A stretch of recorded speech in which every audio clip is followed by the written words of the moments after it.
Kalau ikutkan satu hadis Nabi SAW, Nabi bersabda, umatku tidak akan sampai kepada 1500 tahun. Maksudnya seolahnya kiamat mungkin berlaku dalam tempoh 60 tahun ni.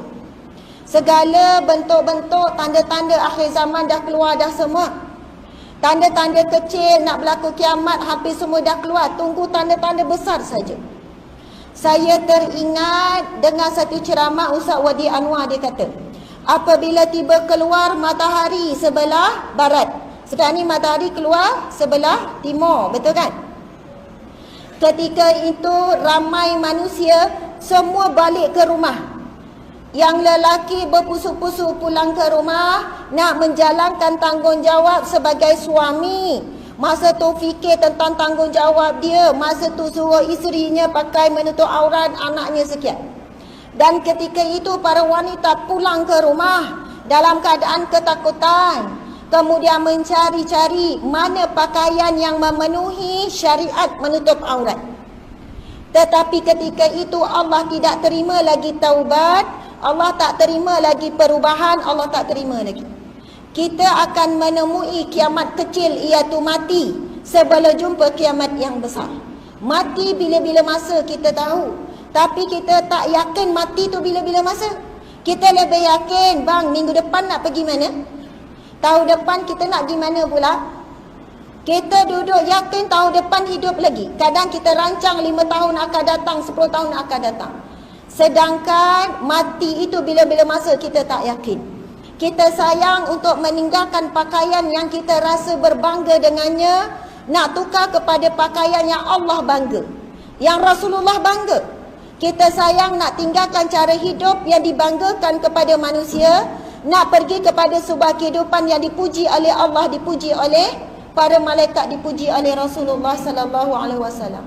Ramai manusia sebut nak syurga Allah, tapi tak melalui jalan ke syurga Allah. Tapi jalannya tu seolahnya ke neraka Allah. Ramai yang kata tak nak neraka Allah, tapi mulut tu yang dikeluarkan adalah kata-kata sifat-sifat ciri ahli neraka. Kata tak nak neraka Allah, tapi pakaian ada ciri-ciri na'udzubillah yang disebut sebagai ahli neraka. Saya nak sebut pada petang yang barakah sebab ramai wanita ni. Dan saya tengok, saya terharu sebenarnya. Ibu-ibu saya tak sangka sebenarnya ni setting kan? Bukan setting. Setting lah, setting tengah. Saya tak sangka sebenarnya kehadiran orang setting ramai begini. Sebab ini kan kawasan yang agak jauh sikit daripada bandar. Dan saya tengok ada wajah-wajah yang datang daripada Pasir Besar, orang-orang yang jauh dan sebagainya. Ibu-ibu, saya tengok ramai wajah ibu-ibu, ramai orang muda. Saya menyampaikan sebab saya sayang benar kerana Allah dan sayang kepada Rasulullah. Saya nak sebut satu hadis Nabi SAW yang Nabi sebut.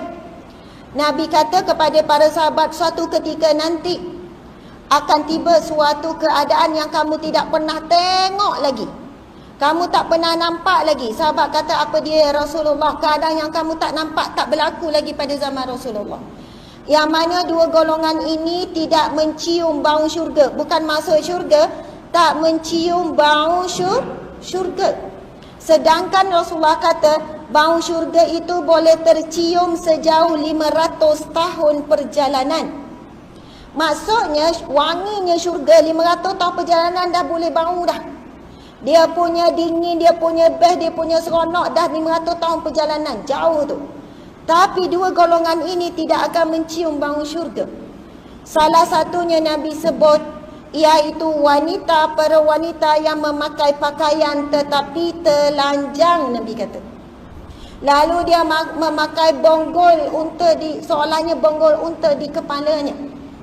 Saya sebutkan perkara ni kerana saya tengok anak muda kita hari ini. Ini ibu-ibu semua pakai semua elok, cantik, semua solehah belaka ni, Masya Allah.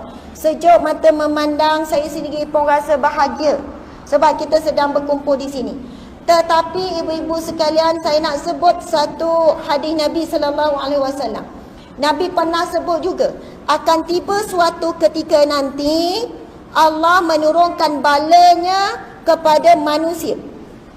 Kan umat Nabi Muhammad SAW satu umat yang ditangguhkan bala. Kita tahu tak? Umat Nabi terdahulu setelah berapa lama berdakwah, sekiranya menolak dakwah Nabi tersebut, akan diturunkan bala. Diterbalikkan bumi, banjir besar, macam-macam berlaku. Kebakaran yang besar, memakan semua tanaman dan juga manusia, macam-macam. Tetapi Nabi Muhammad SAW kata, setiap Nabi diberikan 2 permintaan. Ini hadis Nabi ya. Dan aku menangguhkan satu permintaan untuk ditunaikan di akhirat dan satu permintaan ditunaikan di dunia. Maksudnya setiap Nabi diberi 2 permintaan, tetapi aku minta untuk ditunaikan di dunia dan satu lagi akan ditunaikan di akhirat. Yang aku minta daripada Allah untuk umatku ialah ditangguhkan bala ataupun kemarahan Allah sehingga saat mati ataupun kiamat.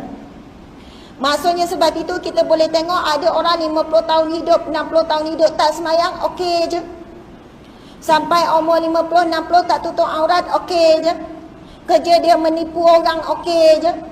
Kerja dia menzalimi orang lain, okey je. Sebab itu adalah permintaan Rasulullah untuk umat dia, selagi mana belum mati ditangguhkan azab. Lepas meninggal bermulalah azab dia di dalam kubur. Dan doa yang kedua Nabi minta ditunaikan di hari kiamat kelak, iaitu syafaat Nabi. Sebab itu hanya satu Nabi je yang boleh bantu umatnya, iaitu Nabi Muhammad SAW. Aku nak simpan satu doa, Rasul kata aku simpan satu doa, permintaanku dengan Allah untuk aku bantu umatku bila di padang mahsyar kelak. Allah perkenankan.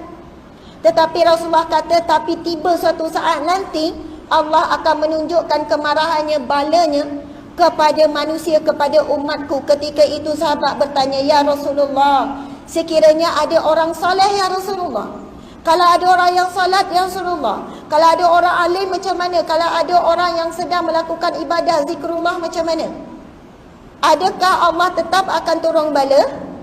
Nabi kata, benar, bahkan benar Allah tetap akan turunkan bala apabila kemungkaran maksiat berleluasa. Dan sesungguhnya bala itu akan ditimpakan terlebih dahulu kepada orang yang alim, orang yang soleh, orang-orang yang diberi ilmu tetapi tidak menyampaikan kebenaran dan dia membiarkan maksiat berlaku. Maksudnya seolahnya Nabi sebut kata-kata diam. Diam orang yang soleh, diam orang yang ada kuasa, diam orang yang berilmu terhadap maksiat. Lebih lagi Allah marah daripada maksiat itu sendiri. Allah lagi marah kepada orang yang ada ilmu, orang yang ada kemampuan untuk tegur tapi tak nak tegur.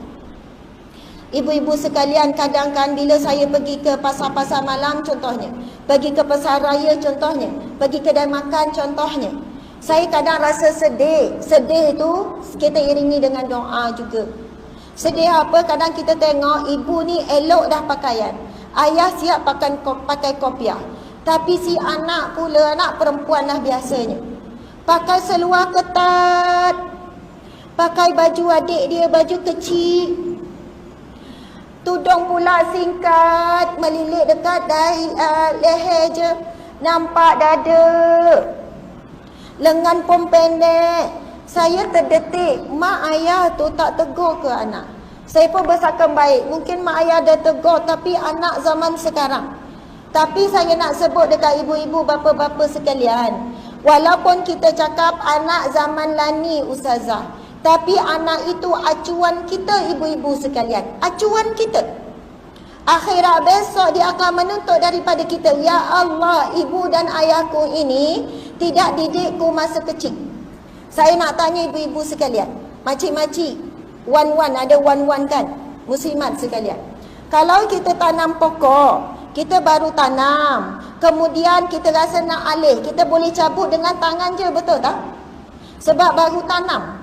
Jadi kita nak alih ke, kita nak buat apa, kita boleh tarik dengan tangan, baru tanam dalam 3-4 hari. Tapi bayangkan kalau pokok tu kita dah tanam 2 tahun, boleh tarik dengan tangan tak? Tak boleh. Kita mungkin kena sodok, kita kena ini, kita mungkin kalau yang lagi keras, kita ambil blozer. Nak sebutnya apa yang anak remaja kita, tingkatan ke universiti ke, kalaulah akhlak dia, pakaiannya tak mengikut syariat, itu sebab kita tanam daripada kecil. Masa dia kecil kita cakap ala budak lagi. Masuk sekolah rendah ala budak lagi. Sampai dia balik, benda tu dah jadi tertanam, dah jadi akar kuat. Masa tu baru kita kata, kena ubah dah pakaian. Tak boleh dah pakai ni. Dia dah berakar, dia dah kuat, bukan senang nak cabut. Sebab itu walaupun kita kata budak zaman sekarang, tapi dia anak kita. Hadis Nabi SAW, Nabi bersabda, kullu mauludin yuladu alal fitrah, setiap yang dilahirkan dalam fitrah suci bersih. Fa'abawahu, maka ibu bapanya lah, ayuhawidani au yunasirani au yumajisani, yang akan mencorakkan anak ni ikut perangai, cara hidup, cara pakai, cara makan, cara minum, cara tidur, cara berhibur, seperti Yahudi, Nasrani ataupun Majusi. Kita yang akan ditanya, bukan guru-guru, bukan jiran, bukan tok imam, bukan pengerusi masjid. Ibu bapa akan ditanya tentang anak.